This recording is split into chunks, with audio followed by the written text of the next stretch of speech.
Assalamualaikum warahmatullahi wabarakatuh. Perkenalkan, nama saya Aminulisa, NPM E1I01881, kelas A, mata kuliah Penginderaan Jauh Kelautan, Program Studi Ilmu Kelautan 2018. Terima kasih yang Baiklah teman-teman, pada kesempatan kali ini saya akan menjelaskan hasil review jurnal yang sudah saya buat yang berjudul Analisis Perubahan Luasan dan Kerapatan Mangrove menggunakan data citra satelit spot di pesisir Teluk Pandan Kabupaten Pesawaran Provinsi Lampung. Untuk volume 21 nomor 1 Januari 2019. Tahun 2019, penulis Andi Irawan Isnaini MSI, Andi Agus Salim MSc. Selanjutnya yaitu tujuan. Adapun tujuan dilakukannya penelitian ini yaitu untuk menganalisis perubahan luasan dan kerapatan mangrove tahun 2010 sampai 2015. Agar kita dapat mengetahui kondisi mangrove di pesisir Teluk Pandan serta mengetahui korelasi kerapatan mangrove pada citra satelit dengan kerapatan mangrove di lapangan dan tingkat akurasinya di pesisir Teluk Pandan Kabupaten Pesawaran Provinsi Lampung. Selanjutnya yaitu subjek penelitian. Penelitian mangrove ini dilaksanakan pada bulan September 2015 sampai Maret 2016 di pesisir Teluk Pandan Kabupaten Pesawaran Provinsi Lampung. Baiklah teman-teman, bisa lihat ini ada peta lokasi penelitian tersebut. Pada peta tersebut terdapat warna hijau yang berarti terdapat hutan mangrove, warna biru terdapat tambak, warna abu-abu terdapat daratan, dan warna biru muda itu terdapat lautan. Berikutnya ada metode penelitian. Penelitian ini dilakukan dengan metode terbimbing, supervise, serta dilakukan survei lapangan agar memiliki akurasi yang tinggi.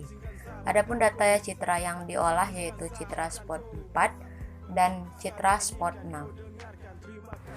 Selanjutnya hasil penelitian. Adapun hasil yang didapatkan pada penelitian kali ini yaitu 1.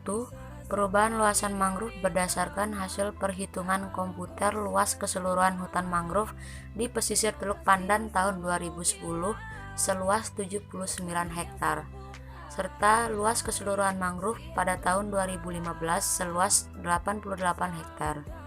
Selama kurun waktu 5 tahun, secara umum hutan mangrove tersebut mengalami peningkatan luasan sebesar 9 hektar atau 11,4%, seperti pada tabel berikut.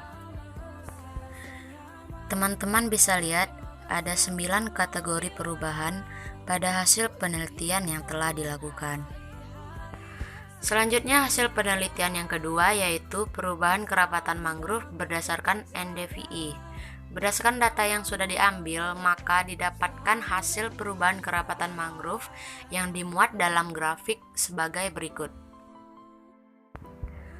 Berdasarkan grafik tersebut, terlihat bahwa di tahun 2015, kondisi mangrove di kawasan pesisir Teluk Pandan semakin membaik, yang ditandai dengan terjadinya peningkatan kerapatan yang sangat signifikan dibandingkan dengan tahun 2010. Pada luasan mangrove jarang berkurang sebesar 9 hektar atau 50% dari tahun 2010 sampai tahun 2015. Kemudian bertambahnya luasan mangrove sedang sebesar 6,5 hektar atau 76,4% di tahun 2015, serta meningkatnya luasan mangrove rapat sebesar 11,5 hektar atau meningkat sebanyak 22% dibandingkan tahun 2010 lalu yang hanya 52,5 hektar. Hasil penelitian yang ketiga yaitu kondisi vegetasi mangrove di pesisir Teluk Pandan. Dari pengamatan data di titik stasiun lapangan di pesisir Teluk Pandan ditemukan 7 jenis mangrove yaitu Avicennia alba, Avicennia marina, Bruguera gimnorrhiza, Rhizopora apiculata, Rhizopora mucronata, Seneratia alba, dan Chilocarpus granatum. Di antara vegetasi mangrove yang ditemukan tersebut, 6 jenis diantaranya adalah kategori mangrove mayor atau mangrove sejati, dan satu jenis mangrove minor, Chilocarpus granatum. Berikut grafik nilai INP jenis mangrove di pesisir Teluk Pandan.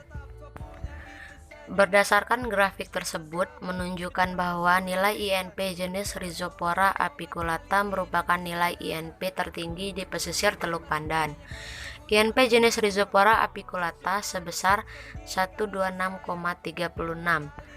Berdasarkan nilai INP tersebut, hal ini menunjukkan bahwa Rhizopora apiculata merupakan jenis mangrove yang dominan dan memegang peran penting di pesisir Teluk Pandan. Berikutnya yaitu kelebihan dan kekurangan jurnal. Kelebihan dari jurnal ini yaitu dibuat dengan rapi, semua dijelaskan secara detail bersama dengan data serta diperjelas lagi dengan adanya grafik dan tabel. Dan kelemahan dari jurnal ini itu hampir tidak ada.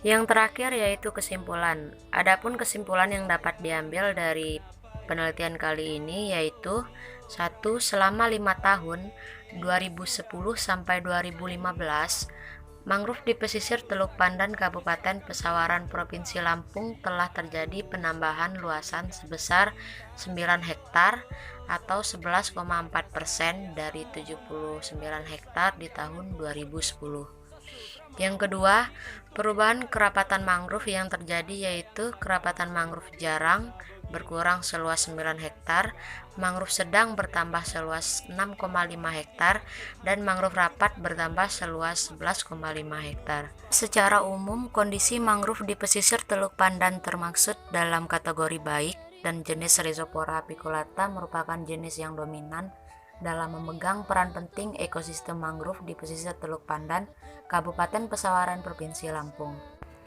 Yang ketiga, hasil analisis regresi linier sederhana menunjukkan bahwa korelasi antara NDVI dengan kerapatan mangrove di lapangan memiliki hubungan yang tinggi dengan nilai R2 sebesar 0,9177.